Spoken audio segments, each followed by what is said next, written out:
Well, we're aground. We can sail no further. Come along.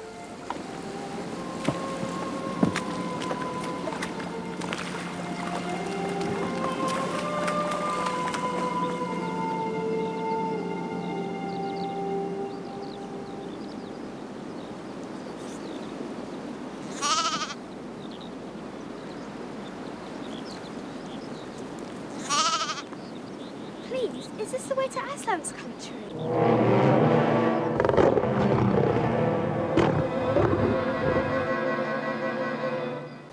Back to your own world with you.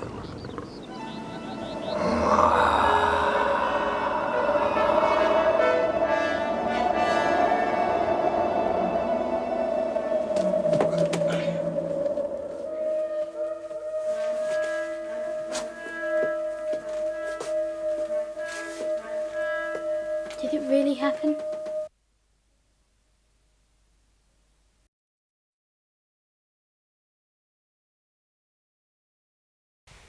Name? Peter, sir. Susan, sir. I'm Lucy.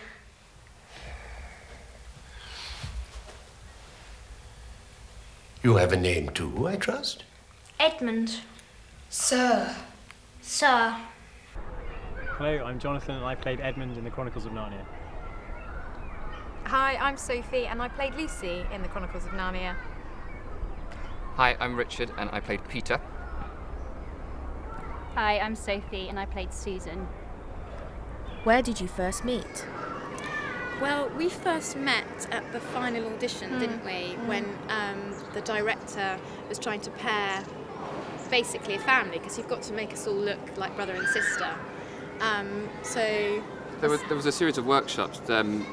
We met at the second workshop, I think, 'cause there was an exercise which we all had to do where we had to tell each other about our families and then remember what the other person said. So it was basically an exercise to see if we could listen to each other, which is, I think it was quite... Did you not do that? I can't remember it. I obviously didn't listen.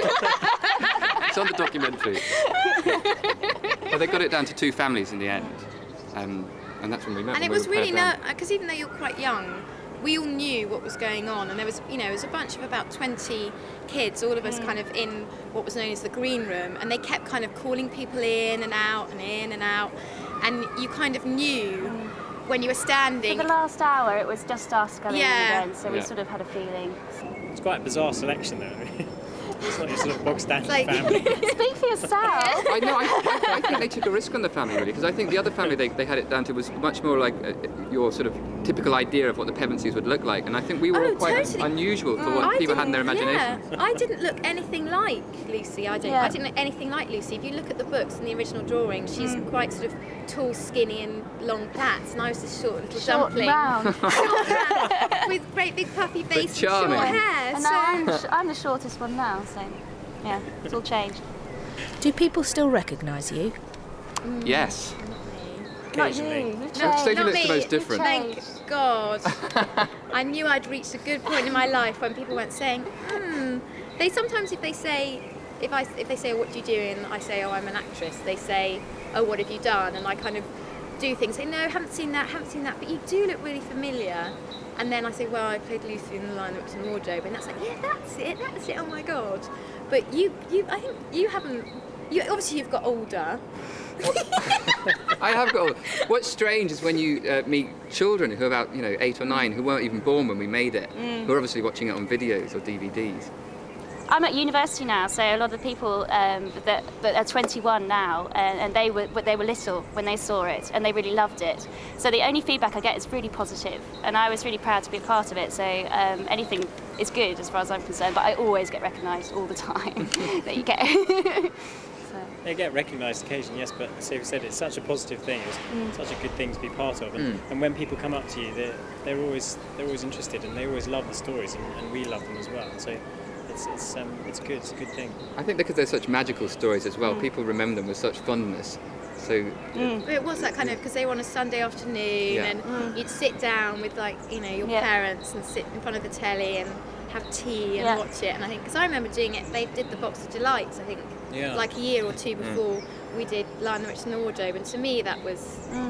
I really had sort of fond memories of that. What was it like working with groundbreaking special effects? God, well, because we got chucked in quite quickly, didn't we, on the old We harnesses? did rehearsals. We actually were taken to a theatre. We didn't really know what quite to expect. We went into a theatre where I think they filmed Peter Pan or something. Or they were doing the production, show. weren't they? Yeah. And they strapped us in and got us to stand on one side of the stage and said, right, run across the other side. So off we went, bum, bum, bum, bum, and we'd take off. Well, the thing when we were all suspended at the same time was in Prince Caspian when we go into Narnia for the second That's time. right. And we'd spent a lot of time just up in the air. For us, it was flying on Aslan when we were flying on Aslan's back. So they'd have to suspend us and then sort of hoist us onto the back of the lion, type of thing. I flew on the back of a unicorn or something. If you look at the footage, my knees are actually in the wings of the horse because they superimposed the horse and its wings afterwards, so the wings are actually flapping on my knees and attached to me instead of the horse. It just looks a bit odd. But it's beautiful. I think that's one of the best bits of animation. I think that's lovely, that moment. With the wind machine, pretending I could see all these fantastic things. Yeah, that's the thing. That's like the ooh-ah acting. Like when we were on the back of Aslan, it was like, ooh-ah, ooh. When all you can see is actually a blue mat. But we used to have great fun, like picking up blue things. Remember, we were very young. Picking up blue things and like walking across the screen, because obviously they disappear. So you could be headless or tummyless or kneeless. And also, me and Jonathan had to do sword fighting with things that weren't there because we were fighting with animated creatures. So we had to learn sword fighting sequences, basically, with, having no impact on anything. What was acting in the snow like? It was really cold. We had to wear, because obviously we were wearing shorts or skirts. We were actually wearing thermal long johns with flesh-coloured tights over them, which took a while to get used to. These really lovely galoshes, they were. But I mean, we did a lot of the snowing scenes were in Scotland, and yes, you would have snow some of the time, but a lot of the time they had to use fake snow, which is basically like lux, isn't it? Put into a machine and foamed. And the thing about that is it looks great if you're doing a shot when you're not walking in it, but if you actually look at some of the Narnia scenes and look at our feet, you might see that we've got like little bits of soap on the bottom of our We just had a very clean feet. The actors who played Mr. and Mrs. Beaver, Leslie Nichol and Carrie Shale, particularly found it very hard walking in the snow. So you had to have, do you remember there's 2 members of crew on standby who we called the Beaver Retrievers, who would stop them, or they would catch them every time they fell. I think that's on the outtakes as well, actually. On our first ever day of filming was when you see us coming out of the wardrobe for the first time as the 4 of us together, and that was actually the first day of filming. And we were wearing tights, the skin-coloured tights, and we had the little charcoal the tea bags. They were tea things bags which you shake and they heat up. So we had those all stuffed down. Everywhere, all our ends of your boots, shoes, everywhere. everywhere. Did you have many fans at the time? Yes.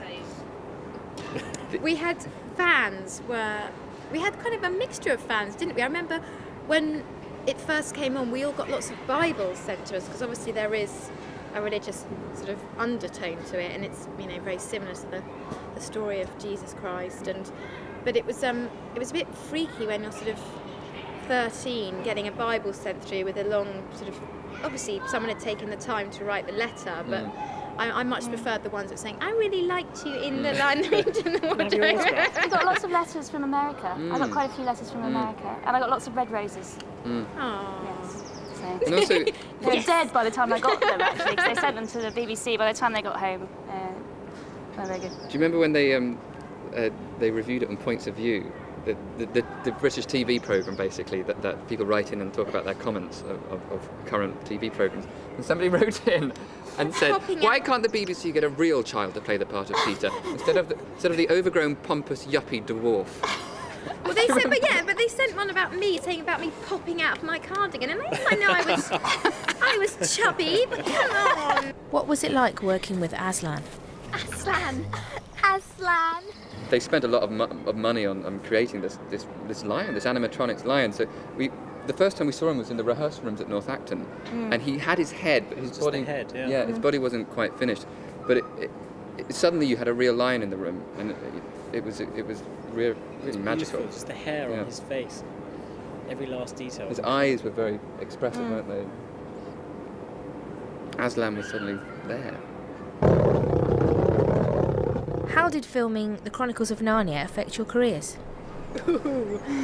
Well, I wanted to be an actor when I grew up at the time. So Lion Witch and the Wardrobe opened a lot of doors for me. So it was great. It created a lot of opportunities, and I wanted to do West End musicals, and I did, and some more TV, and went to America for a bit. So it was a great sort of a good start, really. I taught ballroom dancing when I followed my sort of dancing roots when I went over to Australia.